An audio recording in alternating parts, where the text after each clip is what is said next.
Баршаңызға ассалаумағалейкум, қайырлы күн құрметті достар.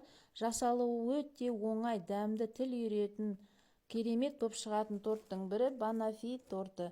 Бірге дайындайық.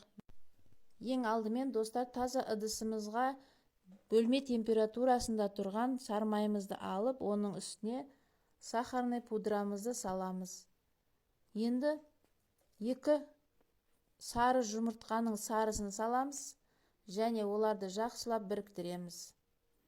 Бір келкі болғанша осылай араластырамыз. Үстіне ұнымызды салып, бір келкі болғанша араластырамыз. Аз-аздан салып араластырып отырамыз. Және бізде осындай керемет песочный жұмсақ тесто болып шығады. Дайын болған тестамызды осылайша қалыпқа орналастырып шығамыз. Және қызып тұрған пешімізге 10-15 минутке салып пісіріп аламыз. Мінекей тортымыз да пісіп шықты. Енді осылайша 2 сағатқа суыға қалдырамыз. Енді тортымыз суығанша кремімізді жасаймыз.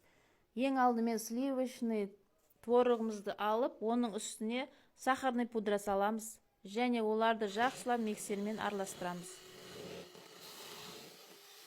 Бізде осындай пышный керемет крем шығу керек.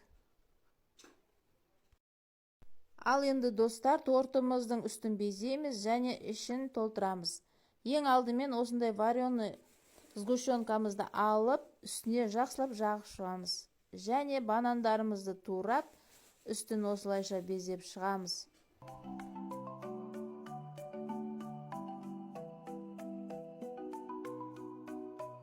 Достар, енді дайын болған кремімізбен үстін безейміз.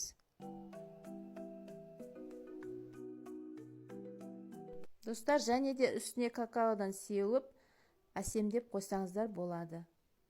Достар, міндетті түрде жасап көріңіздер және каналыма тіркелуді ұмытпаңыздар. Келесі кездескенше сау-саламатта болыңыздар.